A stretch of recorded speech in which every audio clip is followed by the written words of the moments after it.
Revelation 11 and 14. The second woe is past, and behold, the third woe cometh quickly. Kahalayim La, Yahweh, Bahashem Yahushai, Bahashem Rachaha Kodash. Double honor to the apostles and the elders of Great Millstone who taught me this truth and rule well. Peace and blessings to the hopeful elect pushing his word throughout the four corners of the earth in truth, righteousness, and sincerity. To you I say Shalom. And the verse I just read, Revelation 11 and 14, pretty much you can kind of tell the topic of this video. We're going to go into World War III, right? And the judgment that's going to be brought upon these nations. So let me start off with Isaiah, Isaiah chapter 9 and verse 5. It says, "For every battle of the warrior is in confused noise, in garments rolled in blood, but this shall be with burning and fuel of fire." So this new war that's going to be fought ain't going to be fought like the previous wars, right? Even in World War One, you had the trenches. Soldiers dug trenches. They fought in the field. They shot at each other. They stabbed each other, right? With um, I believe they're called bayonets on the front of a gun, right? I believe during that period they started uh, fighting with those airplanes. I believe they were called war dogs or something like that. Spoken of in Revelation chapter 11. I believe. It's Revelation 9, right? Talking about the locust with the tail of a scorpion. That's talking about uh, them war dogs. But continuing on, this is Isaiah. I'm going to read it again. Isaiah 95. "For every battle of the warrior is with confused noise and garments rolled in blood, but this shall be with burning and fuel of fire." Right, like I said, the first World War was fought similar to the kind of like the ancient way where they had swords, spears, bows and arrows. But during that period, Esau with his modern weaponry, using the gun as a sword, as pretty much a new bow and arrow, right? In World War II, the same thing. That's whenever they started to bring out their newer weaponry or more powerful weaponry, as you saw how they dropped them atomic bombs in Hiroshima and Nagasaki, right? Which pretty much um, terrified the world, right? But the whole war wasn't fought like that. It's not until this war, this new upcoming war, World War III, is where this war is going to be fought with ICBM missiles. This is how the war is going to end, right? Through these, I had already pulled up some images. I got this from X-Men Apocalypse. Those are the ICBM missiles they're going to shoot from their silos. That's going to hit upon the soils of America. That's going to hit various parts of the world, right? So that's how this battle is going to be fought.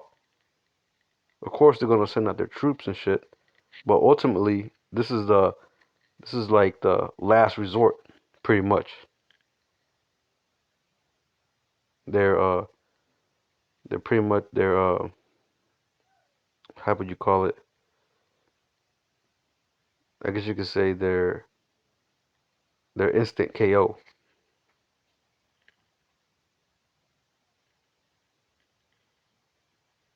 And this is what it's talking about.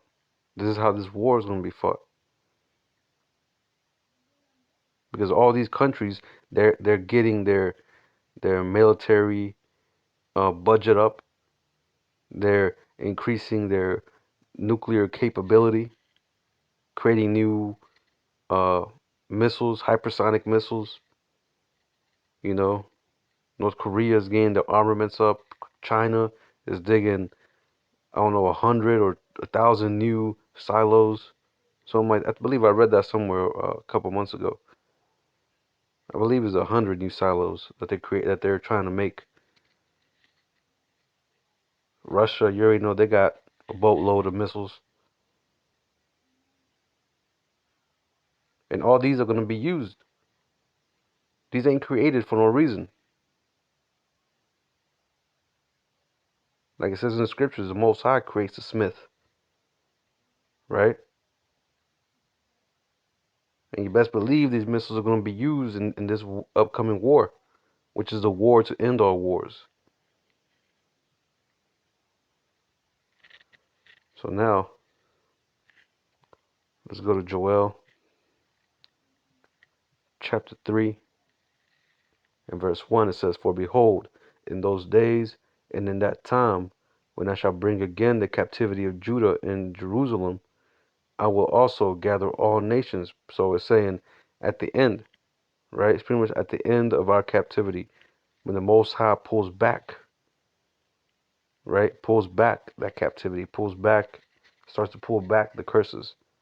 It says, verse 2, "I will also gather all nations and will bring them down into the valley of Jehoshaphat," which in the Hebrew is Jehoshaphat, which means Yahweh has judged.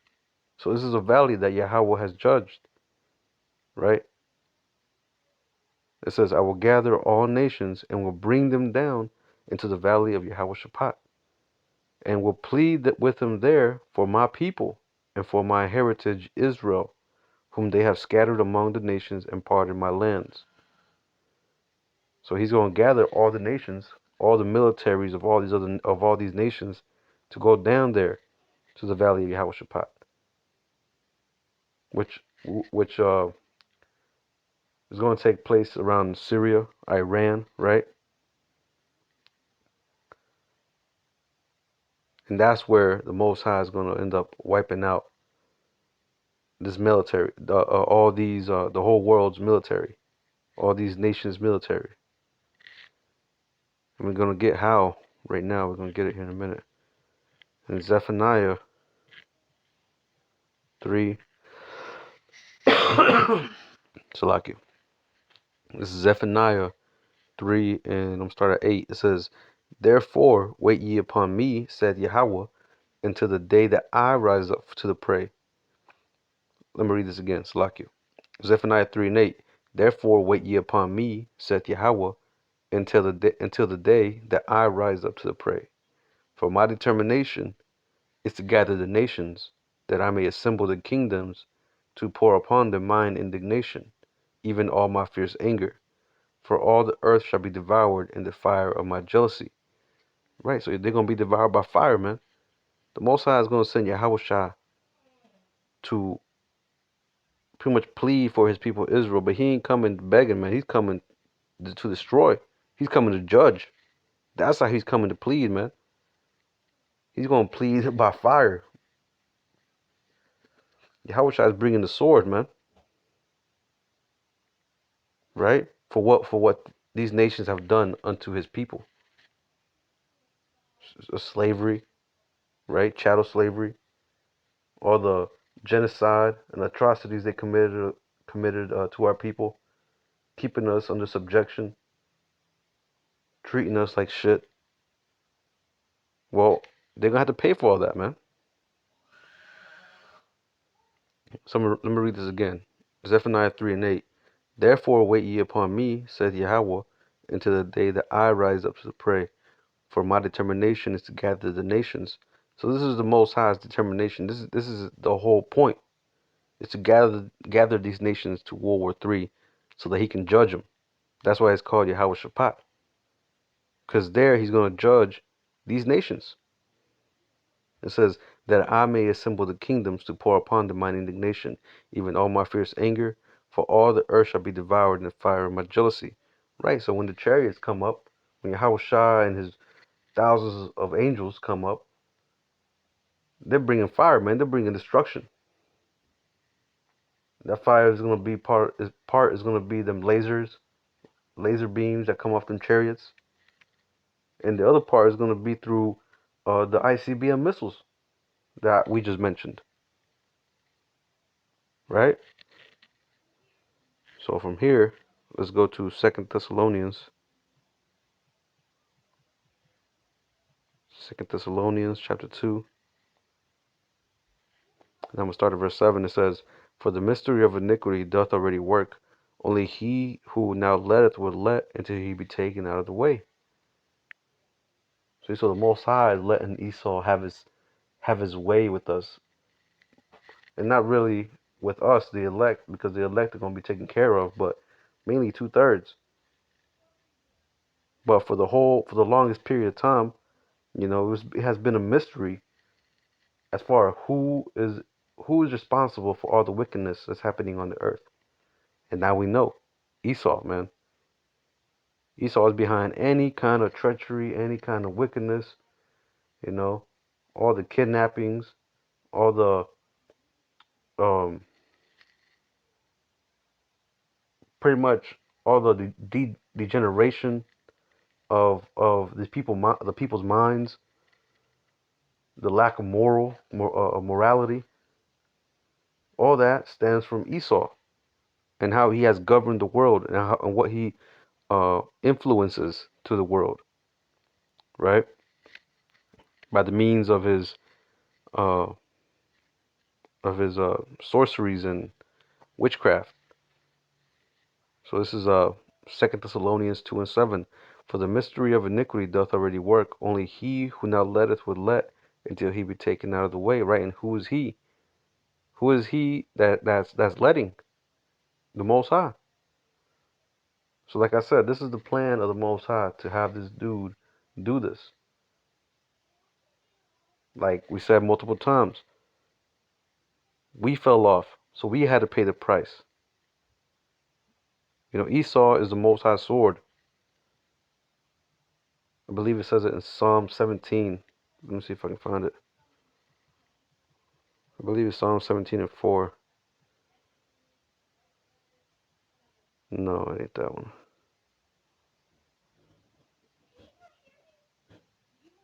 Oh, it's 13. It says, Arise, O Yahweh, disappoint him, cast him down, deliver my soul from the wicked, which is thy sword. You see? So that's the Most High sword, the wicked, which is Esau, Edom.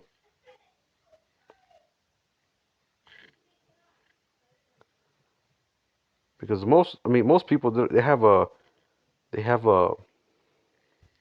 how would you say it? They have a misconception as to who and how the Most High is. They think he's all love. They think he's all kindness, all giving, all merciful. Yeah, but he also has a a a balance to that, right? This is Amos 3:6. Shall a trumpet be blown in the city, and the people not be afraid? Shall there be evil in the city, and Yahweh hath not done it? See, so the Most High is in charge of everything, man. A lot of people like to blame Satan for bad things that happen, but hey, when you read the scriptures, it tells you that the Most High is in charge of all the good and all the bad that happens. Like I just read right here, Amos 3:6. Plain and simple. I believe there's another one in Deuteronomy where it says, roughly paraphrasing, it says, I create uh, the light, I create darkness, I create good, I create the evil, right? The Most High is in charge of all that, man. So the whole shit about uh, Satan rebelling from the Most High because he wanted to be the Most High, all this and that, man, that's nothing but fantasy, man. That's some fairy tale shit that Esau and his churches be pushing, man. Just showing you that they don't have the understanding of the scriptures, man. It wasn't given to them. It ain't for them. This is Isaiah 2:2. It says,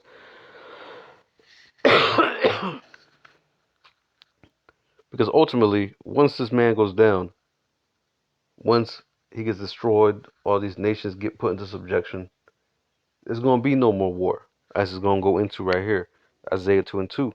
And it shall come to pass in the last days that the mountain of Yahweh's house shall be established in the top of the mountains, and shall be exalted above the hills, and all nations shall flow unto it. You see? And that's going to be at the end. Whenever um, Esau's kingdom collapses, gets Esau gets dethroned by Yahushua, right? We take back the earth, the Israelites, established under Yahushua's rulership, which is going to be nothing but righteousness, right? Those 1,000 years of Esau's slavery and the nation's slavery is done. Then Esau is going to be done away with, and all the nations are going to be under subjection. They're going to be tributaries. So let me see. Slacky, I lost my train of thought. I got distracted. But they're going to be all these nations are going to be tributaries, but they ain't going to learn war no more, right? Verse 3 it says, and many people shall go and say, come ye, and let us go up to the mountain of Yahweh, to the house of the power of Jacob, and he will teach us of his ways, and we will walk in his paths. For out of Zion shall go forth the law and the word of Yahweh from Jerusalem.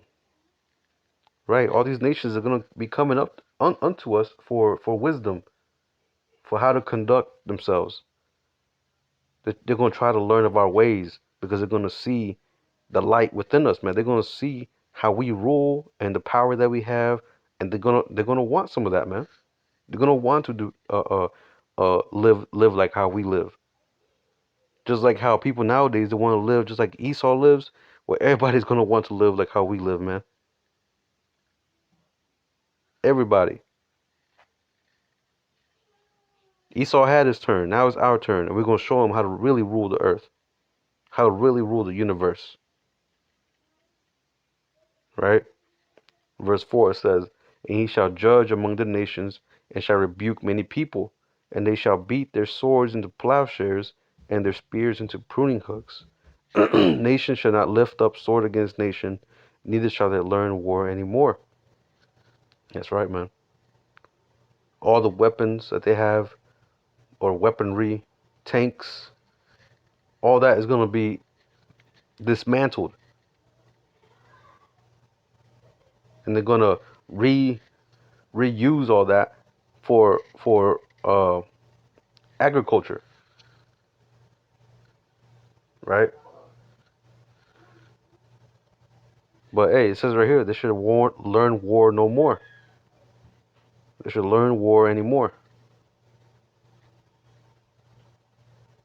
So if this was the kingdom right now, if we were in the kingdom right now, it would have made no sense, because you just now have a war over there in Ukraine with Russia. You know, things are intensifying.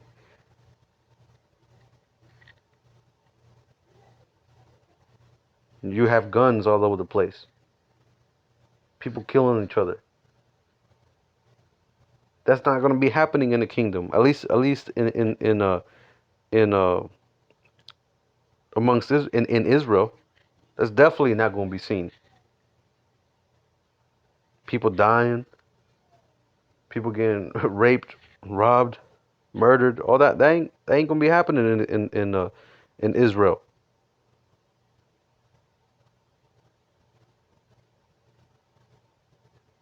Ain't no nation gonna come up against us, because we're gonna be way superior than any sword, than any kind of weapon. Why? Because we're gonna have the spirit, man. We're gonna have spiritual power.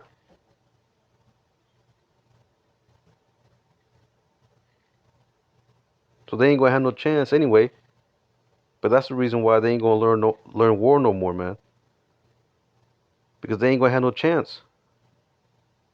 We're gonna have complete dominion over the earth, and it's gonna last a lifetime. That's showing you that this ain't the kingdom either, because Esau is losing control. You know, to those who say, we are that we're already in the kingdom, or I don't know, just certain topics that people be bringing up. They, you'll probably hear from Esau really saying that Esau's done away with. Well, if Esau's done away with, then explain that in the prophecies. Explain that through history. When did Esau go down? Because it says in the scriptures, Esau's damn, roughly paraphrasing, but it says Esau is the beginning thereof, but Jacob is the. I mean, Esau is the end thereof, but Jacob is the beginning of it that followeth. I'm telling you that Esau is going to be the last heathenistic empire, and then Jacob, Israel, is going to come up after that, and is going to rule forever.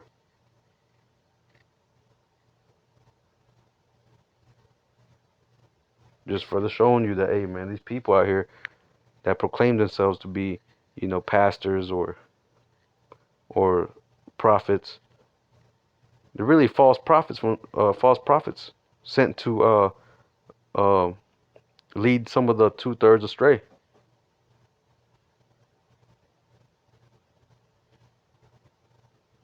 But yeah, man. Anyway, that's pretty much all I had on this. I just thought I'd bring it out. Hopefully this lesson was edifying. I'm gonna close it out by giving all praises, honor, and glory to Yahweh, Bahashem, Yahweh Shai, Bahashem, Rachaha Kodash. Double honor to the apostles and the elders of Great Millstone who taught me this truth and rule well. Peace and blessings to the hopeful elect, pushing his word throughout the four corners of the earth in truth, righteousness, and sincerity. Till the next time, I'm going to say Shalom.